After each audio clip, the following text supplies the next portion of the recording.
ఆంధ్రప్రదేశ్ ఏకైక రాజధానిగా అమరావతికి చట్టబద్ధత కల్పించే కీలక బిల్లుకు లోక్సభ ఆమోదం తెలిపింది. ఏపీ పునర్విభజన సవరణ చట్టం పేరుతో కేంద్ర హోంశాఖ సహాయ మంత్రి నిత్యానంద రాయ్ ప్రవేశపెట్టిన బిల్లుకు లోక్సభ ఆమోదం తెలిపింది. చర్చ అనంతరం ఈ బిల్ ఆమోదం పొందినట్టు పానల్ స్పీకర్ తెన్నేటి కృష్ణప్రసాద్ ప్రకటించారు. అటు ఈ బిల్లుకు కాంగ్రెస్ ఎంపీలు మద్దతు తెలిపారు. ఇటు అమరావతికి తాము వ్యతిరేకం కాదు అంటూనే బిల్లు తీరు సరిగా లేదని వైసీపీ సభ్యులు వాకౌట్ చేశారు.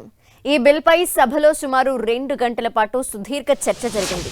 తెలుగుదేశం, బీజేపీ, జనసేన, కాంగ్రెస్ పార్టీలు బిల్లుకి మద్దతు పలకగా వైసీపీ ఎంపీలు చర్చ మధ్యలో సభ నుంచి వాకౌట్ చేశారు. 2024 జూన్ 2 నుంచి ఈ సవరణ వర్తించేలా బిల్లులో పొందుపరిచారు.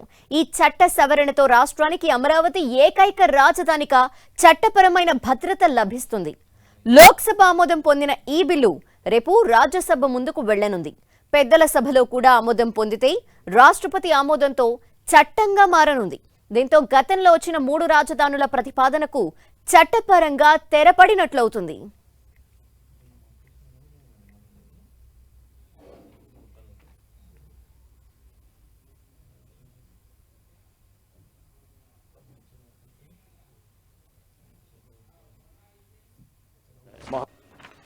प्रश्न यह है कि खंड 1 अधिनियम सूत्र और विधेयक का पूरा नाम विधेयक का अंग बने।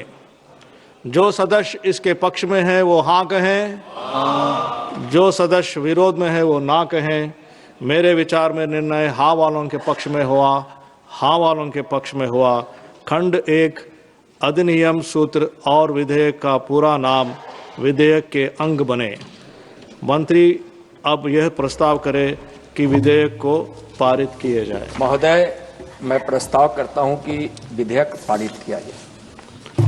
प्रश्न यह है कि विधेयक को पारित किया जाए। जो सदस्य इसके पक्ष में है वो हाँ कहें, जो सदस्य विरोध में है वो ना कहें। मेरे विचार में निर्णय हाँ वालों के पक्ष में हुआ, हाँ वालों के पक्ष में हुआ। प्रस्ताव स्वीकृत हुआ और विधेयक पारित हुआ। प्रश्न यह है అమరావతి చట్టబద్ధత బిల్లు లోక్సభలో ఆమోదం పొందింది. దీనికి సంబంధించిన డీటెయిల్స్ మా ప్రతినిధి గోపి అందిస్తారు. గోపి,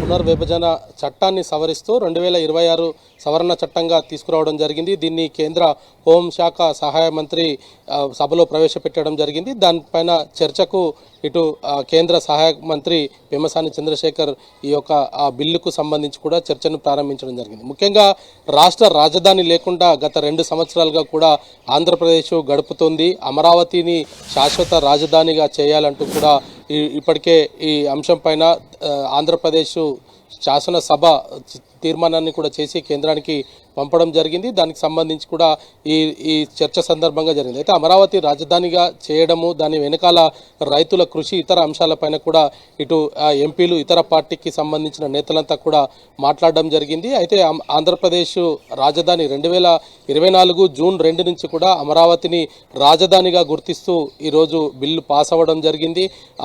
కేవలం అమరావతి ప్రాంతమే కాదు, సిఆర్డిఏ ప్రాంతం అంతా కూడా ఇక ముందు అమరావతి ప్రాంతంగా ఉండబోతుందనేది కూడా ఈ బిల్లు చెప్తుంది. అయితే ముఖ్యంగా ఇటు వైఎస్ఆర్సీపీ కూడా ఈ బిల్లును వ్యతిరేకించకపోవడం, అంటే అమరావతి రాజధానిగా చేయడాన్ని తాము వ్యతిరేకించట్లేదు, కానీ బిల్లు తెచ్చిన విధానాన్ని తాము వ్యతిరేకిస్తున్నామంటూ కూడా ఇటు సభలో చెప్పడం జరిగింది.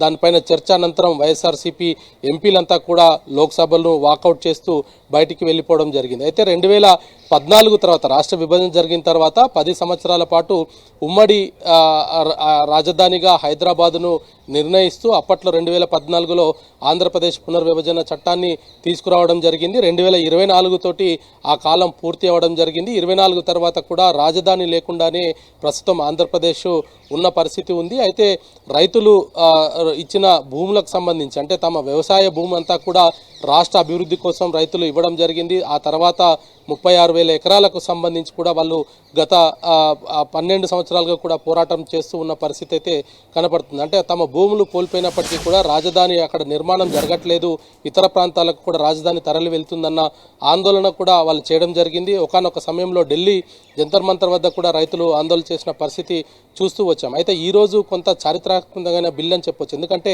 దేశంలో ఎక్కడ కూడా ఏ రాష్ట్రానికి కూడా రాజధానికి నిర్మిస్తూ అంటే రాజధానిగా ప్రకటిస్తూ ఒక బిల్లు పెట్టడం అనేది కూడా మొట్టమొదటిసారి ఆంధ్రప్రదేశ్ విషయంలోనే జరిగిందని చెప్పొచ్చు. అప్పట్లో ఆ బిల్లుకు సంబంధించి 2014లోనే ఏ రాజధాని అనేది మాత్రమే అప్పటి బిల్లులో ఉండేది. ఆ రాజధాని పేరు స్పష్టత లేకపోవడము, దాంతో అనేక సమస్యలు కూడా ఆంధ్రప్రదేశ్లో ఎదురవడం జరిగింది. ప్రాంత అభివృద్ధికి సంబంధించి కావచ్చు, ఇతర అంశాలపైన కూడా రాజధాని లేని రాష్ట్రంలో నిర్మాణాలు కొంత కుంటుపడ్డ పరిస్థితి ఉంది. అభివృద్ధి అంతా కూడా జరగలేదనేది కూడా అనేక మంది నిపుణులు చెప్తూ ఉన్నారు. సో ఇటువంటి సిచ్యువేషన్లో ఈరోజు ఈ యొక్క బిల్లుకు సంబంధించిన ప్రతులు రావడము, ఆ బిల్లు లోక్సభలో ప్రవేశపెట్టడము, మోజువాని ఓటుతోటి ఆ బిల్లు పాస్ అవ్వడం జరిగింది. మరి రేపు రాజ్యసభ ముందుకి ఈ బిల్లు రాబోతుంది. అయితే బిల్లును వ్యతిరేకించకనప్పటికీ అంటే బిల్లు తీసుకొచ్చిన విధానాన్ని, బిల్లుకు సంబంధించిన అంశాలను వైఎస్ఆర్సీపీ ఒకవైపు వ్యతిరేకించింది. మరి రేపు రాజ్యసభలో బిల్లు పాస్ అవుతుంది. రేపు రాజ్యసభ బిల్లు చర్చ సందర్భంగా కూడా ఏపీ మంత్రి నారా లోకేష్ ఇటు రాజ్యసభకు వెళ్తారు. వెల్లో నుంచి ఆయన ఆ చర్చనంతా కూడా చూస్తారనేది కూడా చెప్తూ ఉన్నారు. ఆ తర్వాత కేంద్ర కేబినెట్ ముందుకి ఆ బిల్లు వెళ్తుంది. కేబినెట్ ఆమోదం తర్వాత రాష్ట్రపతి ఆమోదంతో దాన్ని గెజిట్ అయితే విడుదల చేయనున్నారు. Right Gopi, thank you.